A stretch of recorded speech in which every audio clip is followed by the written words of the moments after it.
Welcome back to our news bulletin. Pakistan has seen its deadliest COVID-19 day with 88 deaths in the last 24 hours as the toll jumps to 1,483.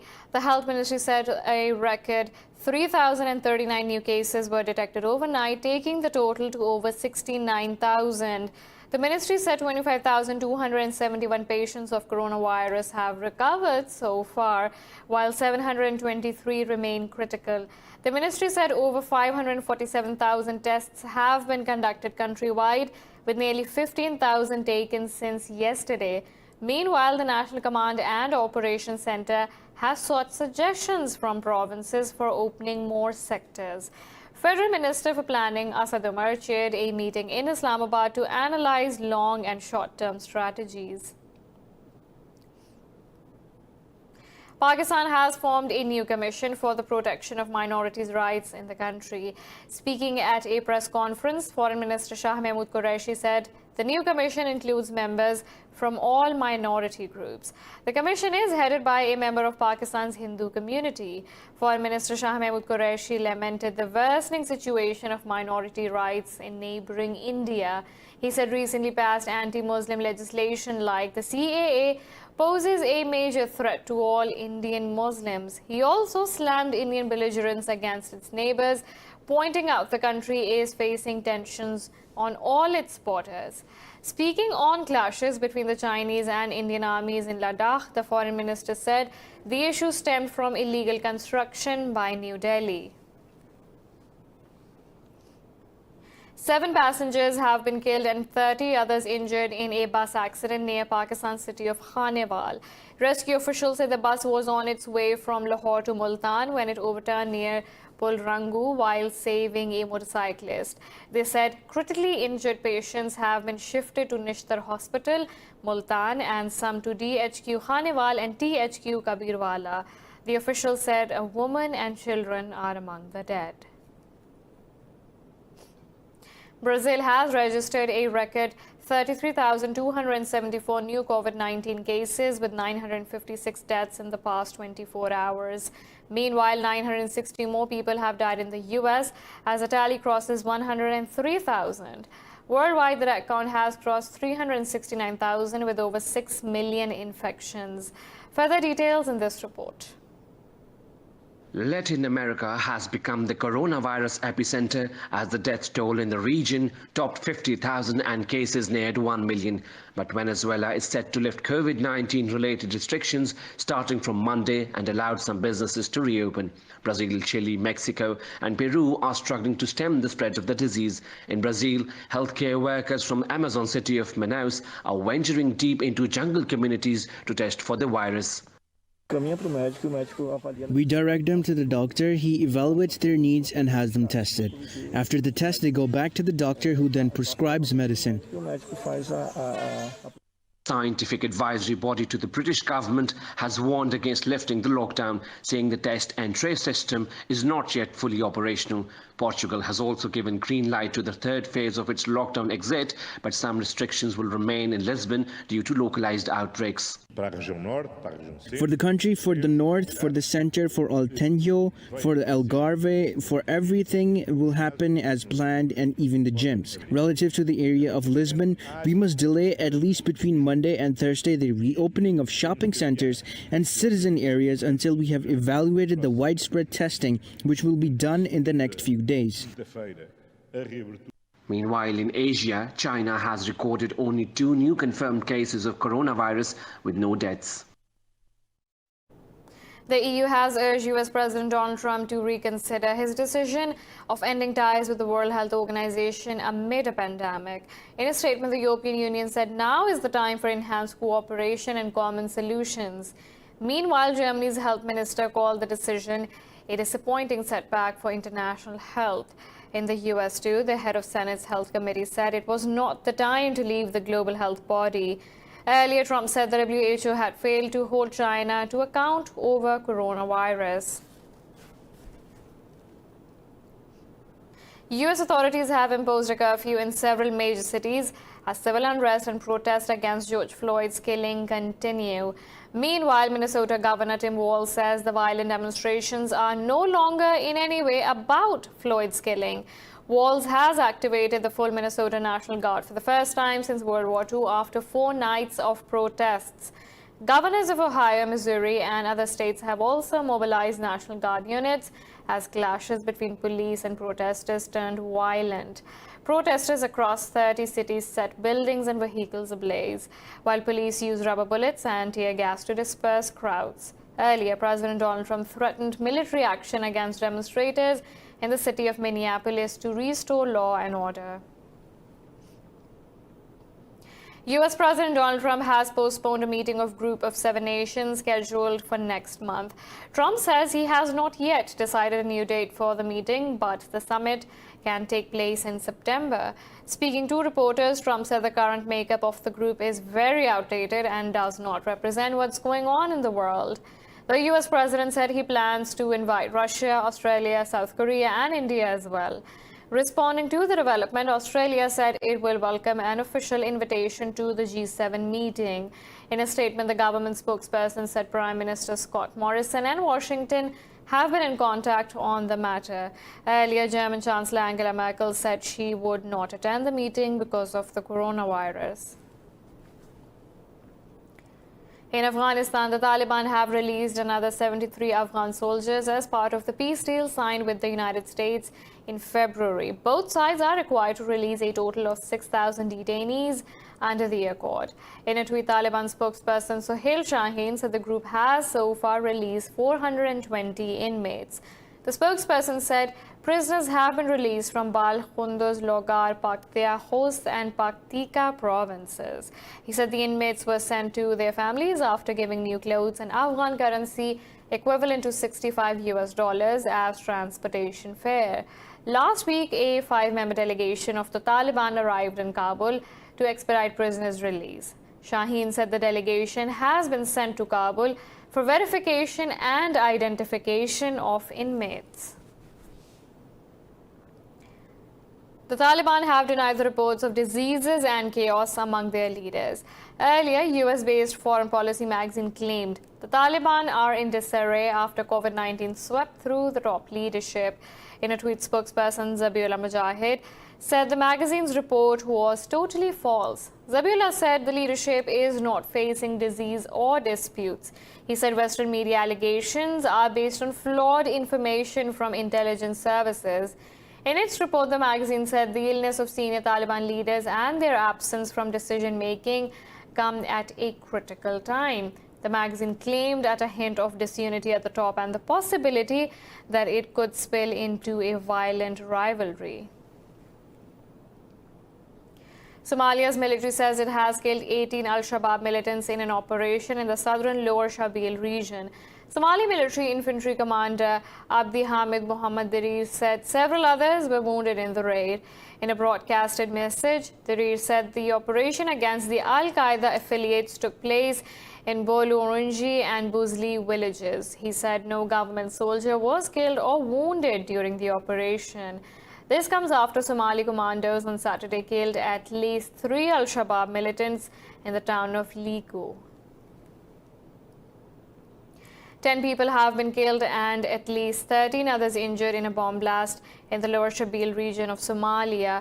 Police said the incident occurred when a minibus carrying passengers hit a landmine in the vicinity of Hawa Abdi. They said all of those killed and injured were civilians. They said the bus was traveling from Mogadishu to the town of Wanlaivian. A government spokesperson says that toll is expected to rise as some people sustained life-threatening injuries. Libya's government says it has launched fresh attacks on renegade commander Khalifa Haftar's forces inside the Tripoli airport. The UN-backed government said the raids were part of its ongoing Lightning of Wrath operation to flush out LNA from the country. In a statement, the Government of National Accord claimed heavy artillery fire destroyed 3 armed vehicles. Haftar's LNA forces have recently started losing ground to GNA in their offensive on the capital, Tripoli. The US has called for an immediate arms embargo on Libya and a ceasefire to make way for peace talks between the warring sides. Libya's Interior Ministry says it has found a mass grave with 4 bodies south of the capital, Tripoli. In a statement, the ministry said the grave was discovered in Sadia area, which was recaptured from forces loyal to Eastern warlord Khalifa Haftar. The statement said the bodies belonged to the members of a family, including the mother, father, and 2 children. The UN-recognized Government of National Accord and Libyan National Army have been fighting to gain control in the country. The GNA has accused Haftar's forces of launching numerous attacks to capture Tripoli, killing over 1,000 people. 15 people have been killed in an attack on a convoy transporting traders in a town in northern Burkina Faso. In a statement, the government said the attack carried out by an unidentified group of assailants left several others wounded. The statement said many more people are still unaccounted for and the government is conducting an investigation into the attack. Earlier on Thursday, Burkina Faso's armed forces said troops destroyed a rebel camp in the north, killing 10 assailants in the operation. The country has been battling armed groups with links to Al-Qaeda and ISIS since 2017. Hundreds have been killed in the past year in the Sahel nation, and more than 500,000 people have fled their homes due to the attacks. We're now taking a short break, but stay tuned for more news.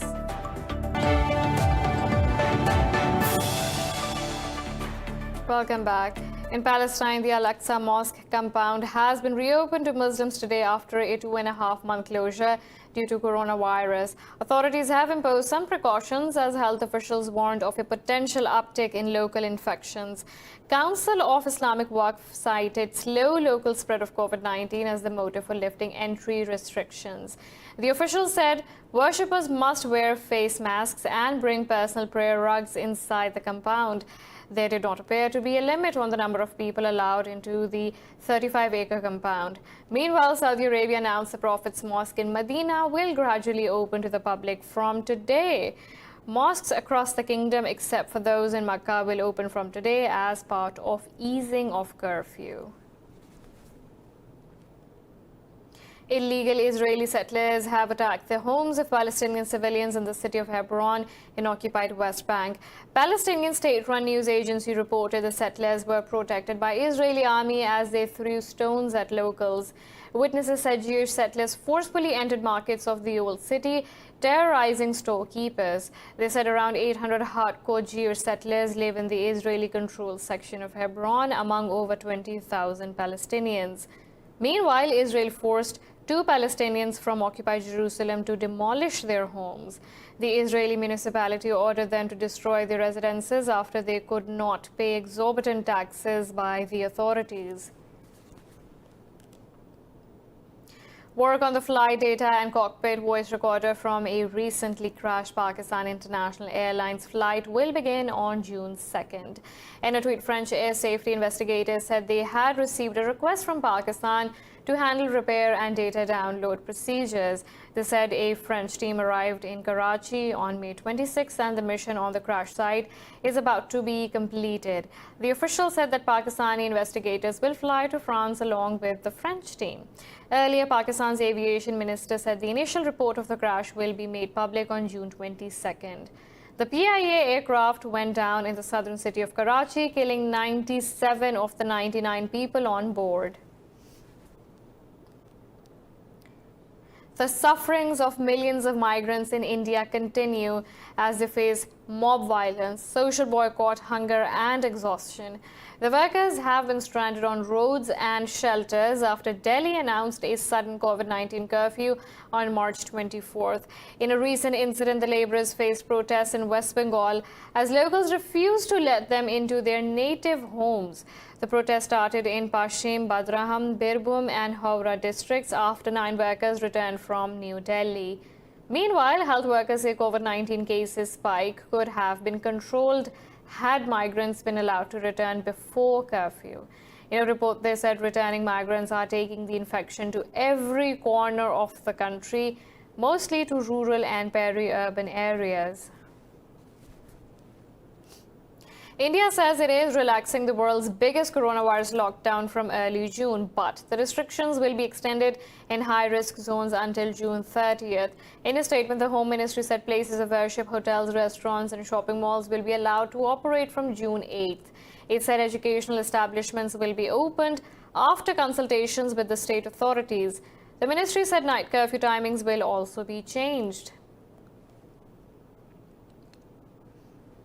In India, desert locusts have engulfed around 35,000 hectares of land in 7 heartland states. The swarms pose a threat to essential vegetable and pulse crops, with experts warning of extensive crop losses. Further details in this report. The worst desert locust invasion the world has seen in decades has now reached India. The infestation currently radiates through much of the western states of Gujarat, Rajasthan, Maharashtra, Madhya Pradesh, Punjab and UP. A swarm of these locusts measuring 1 kilometer can eat more food than 30,000 people in a day. In India, they have already engulfed around 35,000 hectares of farmland. By making a loud noise from the musical instruments like drum, whenever we see the swarms of locusts, we have to make the noise, and the involvement of all the villagers are important in this activity. For now, authorities have advised people to make loud noises to contain the swarm of locusts. We have made these preparations to make noise, to prevent the locusts from entering the capital of Uttar Pradesh, Lucknow city. All the villagers are sitting with drums, plates and other instruments. If this activity doesn't work out, then we will spray the pesticides and kill them. The farmers are unable to contain the locusts completely, and they want help from the authorities. Last night, the swarms of locusts were present in the area. We contained 50% of them, but the rest of the locusts have caused destructions to the crops in the area. But experts and farmers have demanded that the federal and state governments should do more to solve the problem. If the summer crops are devoured, India could have another humanitarian disaster on its hands. Billionaire Elon Musk's rocket company SpaceX has successfully launched 2 NASA astronauts into space from Florida. The mission is significant as it marks the first space flight of NASA astronauts from American soil after a gap of over 9 years. Astronauts Doug Hurley and Bob Behnken are not only trialing a new capsule system, but also initiating a new business model for NASA. NASA says it will no longer own the vehicles it uses, but merely purchase the taxi service offered by SpaceX. The Demo 2 mission is an end-to-end test that begins with liftoff, includes docking with the ISS, and then finishes with return to Earth in the Atlantic Ocean. US President Donald Trump, who was at Kennedy Space Center at Cape Canaveral for the launch, called it an incredible and beautiful sight. We're now taking a short break, but stay tuned for more news.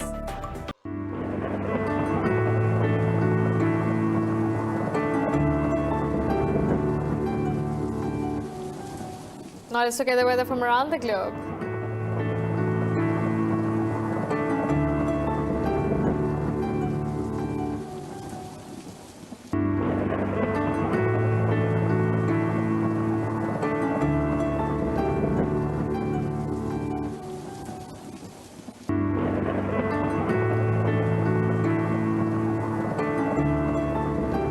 This is all for now. For the latest updates, you can follow us on social media at Indus.News.